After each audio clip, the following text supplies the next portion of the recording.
Wow naman! Hello guys, Wow! magluto po tayo ng tortang Wow! bulinaw. Ayan.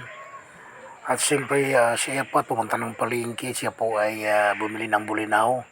At siyempre tayo naman po ay bumili ng sangkap, siyempre yung cornstarch para siya lalapot.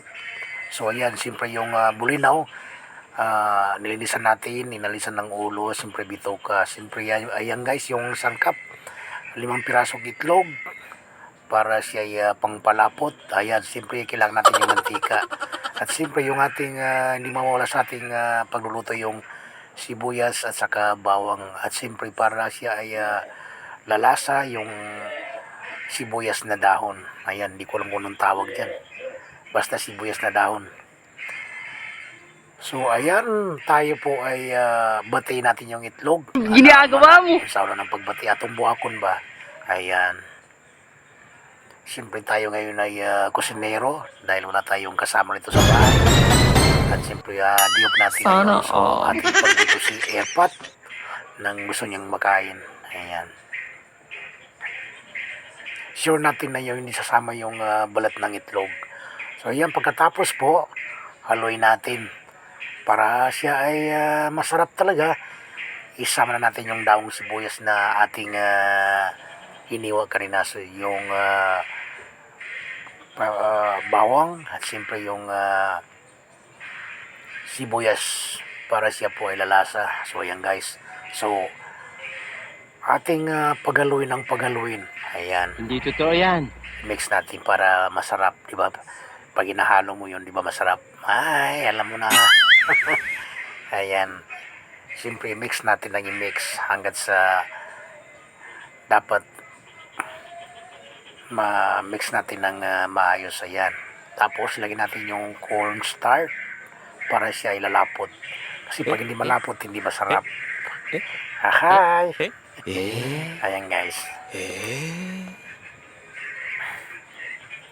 Tayo ay abalang-abalang ngayon dito sa bahay. Kasi pag diop natin, ipagluto natin si Empat. Ayan. Siyempre yung mga anak ko. Kasi pag ito ay bilhin mo, napakamahal. Ayan. So tayo ay gagawa. Hindi Ito totoo po yan. yan. Napanood ko lang po sa YouTube. So ginaya natin. Ayan. Walang mahirap pag tayo po ay pusigido matuto magluto. So ayan. Siyempre i-mix natin din yan. Ayan. Para siya ay lalasa at siyempre para masarap. Ayan. Magaling kang kupal Kaya ka. malapot eh. So dagdagan pa natin yan. Ayan. I-mix natin ng i-mix. Ayan. Parang kulang pa yung lapot niya. So, lagyan pa natin.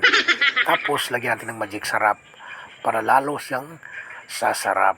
Ayan. Diba? Ayan.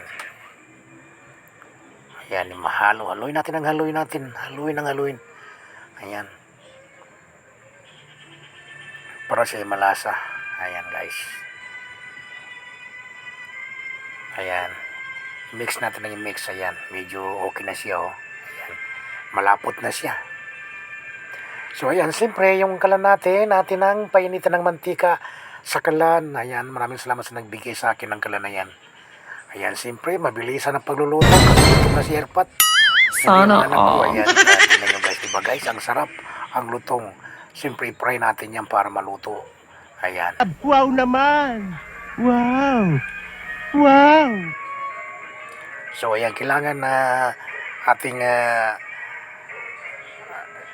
atong balyon ba, ayan, para lami kayo ba, lami, ayan, o, tingnan nyo guys, ayan, lutuin natin ang lutuin para masarap, para siya crispy, pati sa lalim maluluto siya, kasi pag sa labas ako bibili dyan sa gitna hilaw, siyempre kailangan yung nasa gitna luto, di ba, para masarap. Yung iba kasi may mahilig sa hilaw. So ayan guys, bisig yung kagay niya. Ay, yan, siyempre gutom na rin si Airpat. So, ayan guys. Ayan, luto na. Ayan, tingnan nyo guys, ang amoy palang ulam na. Siyempre ang bango. Ayan. So, maraming salamat sa pagpanood ng aking video guys. Ayan guys,